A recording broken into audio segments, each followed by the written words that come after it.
Hey guys, it's Logan Freeman, and this is the LiveFree Investors Podcast, where I interview investors and business owners who share investment advice so you too can live free. Today, I'm talking to a gentleman who was very gracious for me when I was just getting started in the industry. I was really a nobody, and he had me on his podcast, and it really got me some great exposure, and really was a first kind of podcast for me that really kind of opened my eyes. So John Casmon, thank you for joining us today, man. I wanted to acknowledge our relationship and your gratitude, my gratitude towards you from, the early on in my career. I really appreciate you giving me an olive branch there. Hopefully we added some value.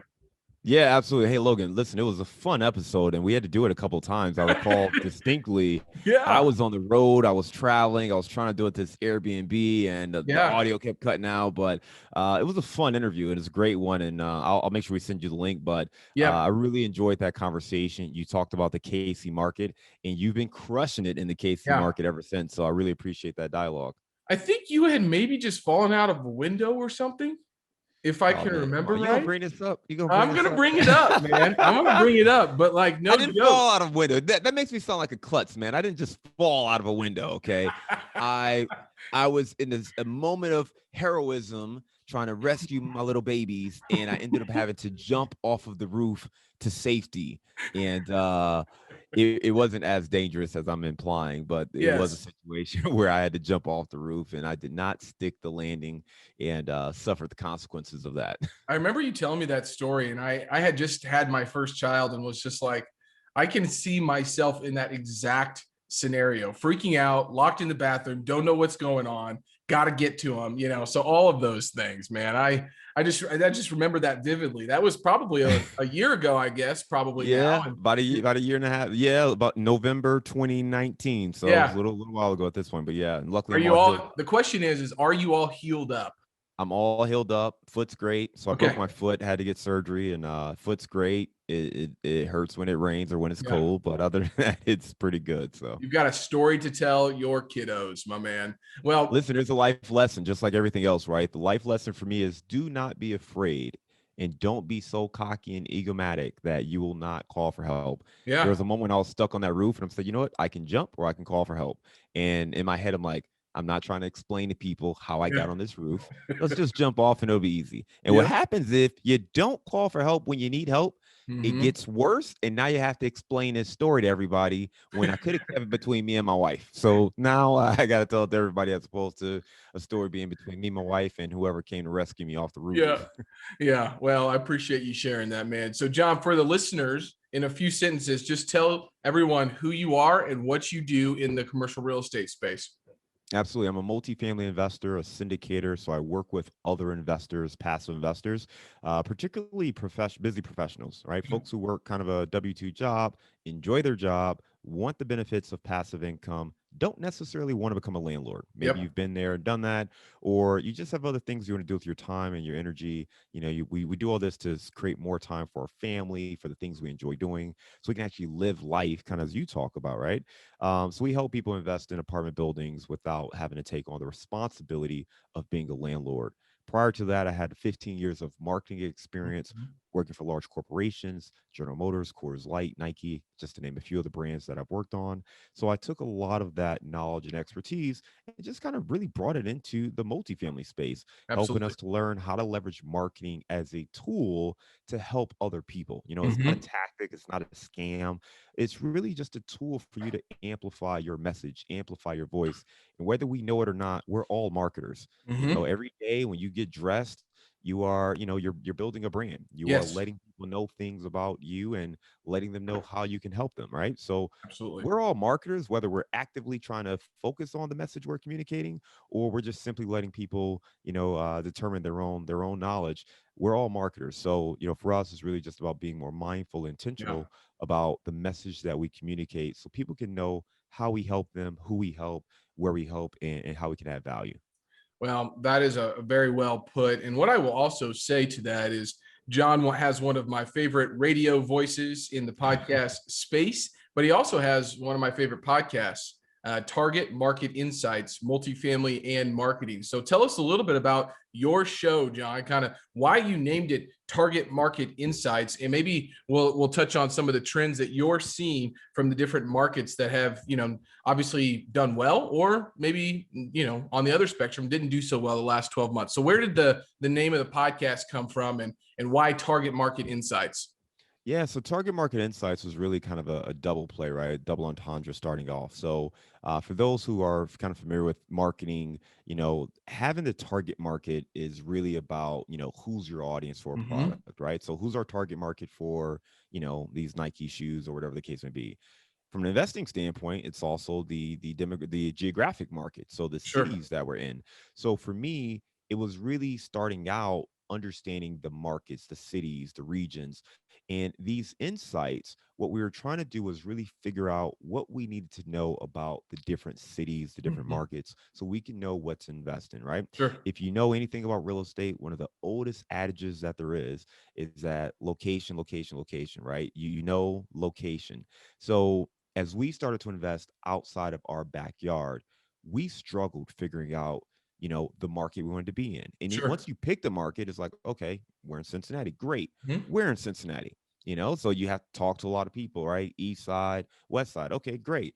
East side of what? Like Yeah. what is the Mm-hmm. dividing line? So we went through all of those kind of things and we realized that this was a very laborious process. In Sure. my background, with all the market research we've done, we just wanted to quickly be able to identify how to find the best places to invest. So that's where the show started. As we evolved, we realized this show wasn't just about the market research.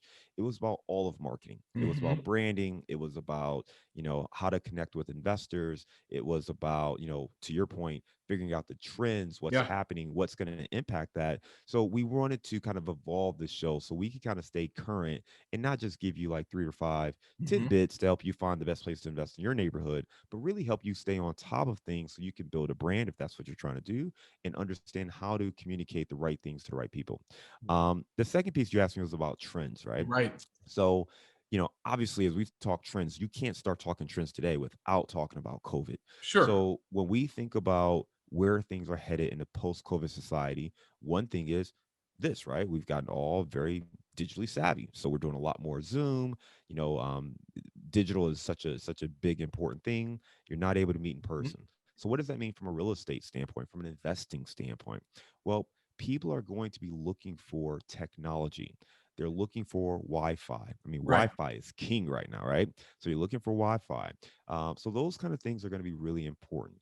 Are you digitally savvy? If you have apartments, are you showcasing them, taking advantage of technology, doing virtual tours? Mhm. Are you doing 360 views, or do you just have pictures? Yeah. So what are you actually doing to help people in this virtual world get a better sense of the apartments that you have to offer? So that's one thing. The other thing that we're seeing from a trend standpoint is that people want space. Mhm. If I'm stuck in my house and I'm no longer traveling and I'm not going out at night and things like that, well, I don't want to be in a 500 square foot 1 bedroom apartment. I want a space separate, even if it's just a 2 bedroom. So I have another room to go work in and a room to kind of relax and watch TV or whatever. I Right. want that separation, right? So that space is really important. So those units that do a great job of optimizing space, that have kind of a home office or have kind of a new amenity center where people can go work and kind of do those things, that's becoming really, really attractive. And then from a market standpoint, what we're seeing is the Midwest and the Southeast have performed really well during COVID. Midwest cities like Kansas City, where you're at, Cincinnati, where I'm at, Yep. Indianapolis, and other markets like that have performed very well. Coastal markets, particularly San Francisco, New York, these high price, high cost of living markets in the urban core, they Mhm. have been crushed Right. because people are looking at it and say, well, look, if I'm working from home, I can't go out to the restaurants I used to go to. I can't hang out at the night spots. My job is no longer downtown. It's not forcing me to be here. Yep. Why am I paying $2,000 in rent, to live in a 500 square foot apartment? I can't even do the amenities that the apartment has. So for Right. them, they are now saying, you know what? the value's not there. I'd rather move out to either the suburbs. A lot of folks have been moving back home or to the Hmm. Midwest, and we're seeing a lot of growth there because that's where they're getting a bigger bang for their buck. So we've seen a lot of that here in Cincinnati. We're seeing it with the suburbs, and we are seeing a bigger desire for people to have space, and that's something that we expect to continue. I don't think you're going to have people who are just going to accept living in a square box and being trapped in that box. They want to have the flexibility and make their home feel like home. Yeah, so I agree with that a lot of what you said. And one thing I was thinking about is that trend seems to have been obviously during COVID and still right now. There's another trend, I think, that when we do get back to whatever normal or whatever, operating, your life is like, is that trend going to reverse, right? Like, is it going to go back to those cities? And, frankly, I always think about things from a behavioral psychology standpoint. And what I'm trying to understand is, did this show enough people what was really important to them in their lives? And so is that pleasure or pain that they were actually going through, or pleasure that they were trying to seek, going to change their future decisions? And I think, frankly, San Francisco and some of those coastal markets will do well over time. But what it is showing people is, oh my gosh, I can live a new life. We're tracking, U-Hauls, one-way tickets out of big cities and going to markets like Cincinnati, like Kansas City, like Indianapolis, Oklahoma City, those types of markets. And I don't think that they are going to go back. So I think there might be an exodus, but there's always going to be, more people that are going to be wanting to be back in those large, what we call gateway cities, right? And so those gateway cities, I think, will do fine over time. Real estate's hyper local, so and from an asset type standpoint, you have to think about a lot of different trends that are going on and what's going to drive the office market, what's going to drive the retail market, what's going to drive the multifamily market. And those are all things that I'm continually trying to understand. And there is no crystal ball, but if you go back to mental models and way people have behaved in the past, typically that's going to be the way that they're going to behave in the future. But we have something that we've never really been through as a United States of America, which was a global health pandemic like COVID-19. So there'll definitely be some lasting trends that come out of it. But I just wonder how fast it will rebound back over to those markets. But I think there's a big subsector of that people are like, man, I can live the same life in a different market and keep a lot more money that I'm making, right? And so I don't know, it's just kind of a double-edged sword that we're trying to kind of look back. Obviously, we are and you are in your market receiving a lot of positivity right now in the marketplace, but I just don't know how long that's going to continue. Any thoughts on that? Yeah, a couple things. When you're looking at trends, there's a difference between looking at, you know, patterns, behavior changes, and something that's a temporary trend, right? Yeah, We're not really looking at something that's going to be short lived. We don't want to make sure. business decisions off of that. If you go pre-COVID, a lot of what we're talking about was still happening. Yep. If you go and read some of the reports about, the urban city pricing and food deserts and all of these kind of things, people were getting pushed out of San Francisco Great way point. before COVID, right? Those prices were ridiculous and getting crazy. $3,000 in rent, $4,000 to rent Mhm. an apartment. That was happening before. So Yeah, that was reaching the tipping point. And that's why you saw New York, San Fran, those markets, they got hit hard fast because it was already at that tipping point. And all it needed was some folks to say, this is crazy. I'm not gonna pay $3,000 to live here. I'm gonna right. pay $1,000 bucks. I'm gonna get twice as much space and I'm gonna pocket the rest of this money. The other reason and the most important thing is the dynamic of the office space, to your question, that's changed. And Hmm. the question is going to Yes. be, will companies go back and say, hey, nope, we have to have everybody here in person, or will they embrace remote living, remote working? Because the time we spend commuting, I mean, I was in Chicago, right? So I would spend an hour and a half every day commuting. And Yep. that doesn't even count the time to go get my kids. So for me, it was 45 minutes downtown, 40 to get downtown, 45 minutes back, right? That's Mhm. just door to door. That's time I'm not working. That's time I'm not efficient. And by the way, Sure. we're in the office, right? So once you get in the office, you're talking to your coworkers, go get a cup of coffee, go get some water, you sit on your desk, somebody comes over, they got a question about something, your whole mind frame's been thrown off. You're going to waste Yep. 15 minutes trying to get back on task, right? So how ineffective is the office space really? I mean, it's Yeah. great to sit and collaborate, but I think people have gotten more and more comfortable with that collaboration process. The second or the third thing that I think is really important is this is a global economy, and Yeah. we have been moving towards that for a long time. Why would you focus on the city you live in and just hiring the best talent in the city you live in if you can outsource and you can tap into the talent around the world? And by the way, a lot of companies sell products that and services that can be, exported across the world. Sure. So now you're trying to grow and you're not limited to, the folks who live in a 50-mile radius of your office or your building, your retail center. You Mhm. can find ways to grow. So because of all of those things, I think it'd be really interesting to see how businesses adapt. Do they Yeah. want the office headspace, right? Do I want to spend that kind of money, $30,000 or $20,000 a month renting an office space on Michigan Avenue in downtown Chicago? Or do I say, you know what, let's get a smaller place somewhere, in the city so we still have a gathering space, but let people work from home. And, maybe we'll have a handful of mandatory days in the office and things like that. But why don't we save on some of this overhead costs? So I think it'll be interesting to see which companies adapt. Obviously, some are going to, go back to what they knew before COVID. But I Right. think newer, younger companies, they will be more adaptable and they'll save money on the overhead costs and they'll continue to cultivate a culture that allows them to hire talent that is remote.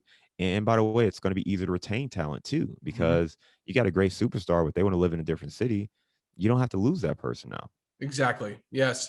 Well, my big takeaway there is look at trends that were already happening and then see what COVID did to exponentially increase or decrease that same trend, right? So I love that point. That was a huge takeaway. All right, John, I got a question for you, man. This is a tough one, but what is the best advice that you have received as an investor and a business owner? Man, listen, when people show you who they are, you need to listen, Mm, right? And pay attention to the little cues. yep. And when you're interviewing people, and I don't care what it's for, right? If it's for someone to work on your team, Mhm. if it's for a broker to kind of oversee your portfolio, if it's someone like us, multifamily syndicators that you want to work with, you want to figure out the right questions, but also, and more importantly, focus not so much on the words as far as the answer. Focus on the way they think, the Yeah. way they talk. Are they collaborative? Do they talk about the team or is it about them? When you ask them about failures or challenges, do they blame other people or do they accept responsibility for the things that they could have done better? Do they learn from those mistakes? What have they done to get better over the time? Yep. Or, have they just blamed someone else and completely shut down? So you want to listen for those cues and kind of pay attention to people. Let them tell you. They will tell you. Yes. So you just have to pay attention when people are telling you who they are, the way they operate, the way they think. So if you can do that, that's going to, make your life much easier by aligning yourself with the right people. That is absolutely fantastic advice. And I would add to it just don't be afraid to ask people hard questions. And, not questions that are vindictive or have an underlying meaning, but like don't shy away from a question that you should ask somebody. And when you ask that question, typically somebody's going to fall over their response, or you can tell that they spent the time, the effort thinking through that because they've been through it. Right. And so as I continue to mature in this industry, the stories just keep mounting, right? And Oh, we have scenarios that happen that we haven't been through before, but those are lessening. And so I think that everybody in the multifamily syndication world, people want to ask about a track record, and some sponsors really shy away from that because they're like, "Look, I'm a new company. I haven't taken a deal full cycle, and this and this." And they kind of get defensive. I welcome it because I say, look, you still have access to me right now. You can call me, you can text me. I'm going to be there for you. I'm going to give you an update on what we're doing. And so we're not to the level where you can't get to the principles of the business. We understand we have not taken any deals full cycle together as a group, but here's why we think that, we're a good investment firm to work through and work with. And so just thinking through all of those questions that you should be asking people, and then listening to those responses is great advice, John. That is absolutely gold, man. I really appreciate that. All right. So we're coming up on time. This is usually a pretty short podcast, and I have a clubhouse to jump on and join I love at it. 10:30. We'd love to have you come on that clubhouse event. I do it every Friday at 10:30 Central, so I'll send you some info on that. But Please do. yeah, so this is the most important question of the podcast, and one that we were speaking about just a little bit before we started recording. But what is your best way that you live free on a regular basis, John? Well, one of the things that we're working on right now as we scale our business is trying to figure out how to delegate and grow, right? So you want to work with people, people rave about virtual assistants, things Yep. like that. We've done it a couple different ways. And what we found, if you're someone who's an entrepreneur, you're pretty tight with managing things, right? And you can Yep. run and gun and get things done, but that's not how you grow a company, a That's right. business, right? That's how keep yourself employed, but it's not how you grow a Exactly. business. So for us, it's really about a lot of my goals this year are less driven by the real estate and things like that, and more about personal things, Mhm. working out, taking enough vacations, Good. things like that. In order to do that, I have to create the systems and processes that allow the business to continue to thrive without me. So that's really the biggest thing that we're working on for this year. And you said something that was so gold. I just want to make sure people didn't miss it. Um, you talked about your track record as an operator, and for some folks, you can get dismissive or Yeah. defensive. And you said, listen, your track record is your track record, but Mhm. here's the benefit of being able to work with somebody who's actually newer. Yeah. And I think that's really key, because for a lot of newer investors, you can't come in and just say, hey, I want the person with the greatest track record ever, but I also want to call them every day and ask That's not about the happening. deal. And that, so no, so you need to find someone who matches what you're really looking for, right? So if you need a little bit more hand holding, you want someone who can talk to you a little bit more about the process behind the scenes so you can learn. You want to find an operator who's a little bit newer and hasn't gone full cycle on many deals, so they can help you. Because I promise you, once someone gets to the point where they've done 4 or 5 deals and they've gone full cycle, they're not going to take the time to educate every single investor that comes on Nope. board. So find the operators that fit you with where you're at right now with your journey, and that's going to make your life a little bit easier. Beautiful, man. Spoken like a true investor and business owner. John, how can everybody find you and connect with what you are doing out in the marketplace? Yeah, the best thing you can do is they'll give you 2 options. One, check out the podcast, Target Market Insights, the Multifamily Marketing Show. It's anywhere you listen to podcasts. Yep. The second thing is we do have a sample deal package on our website. So Mhm. if you're looking to be a passive investor and just kind of want to see, hey, what kind of things should I be looking for? What's in a deal? What questions should I be asking? Check that out. Not only will you get the sample deal, we'll follow up with an email that will tell you some of the most common questions that we get when we look at a deal package. So that could really help you as you evaluate opportunities. You can go to casmoncapital.com/sample deal to check out that package. Beautiful, man. Thank you so much. Guys and gals, this has been Logan Freeman and John Casmon with the Live Free Investors Podcast, where I interview investors and business owners who share investment advice so you too can live free. Make sure to check out John's podcast and go get that sample deal package. I have downloaded it multiple times with different emails. And so I love that lead magnet. It's absolutely phenomenal. And it gives investors a really good idea of what they can expect. John, thank you so much for joining us today. Thanks for having me, Logan. You take care, man. Until next time, guys, live free.